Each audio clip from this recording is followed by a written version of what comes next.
Хорошо, когда ты путешествуешь именно летом. Ну, сейчас осень, в принципе, осень в Жамбылской области. Вот так вот можно прилечь, отдохнуть в дороге. Потому что в дороге бывает, наступает усталость. Но я вот словил один лайфхак, что нужно уметь останавливаться до того, как ты устал отдыхать.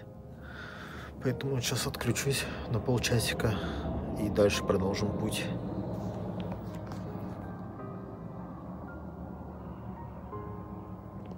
Там уже закат. Дело к закату движется.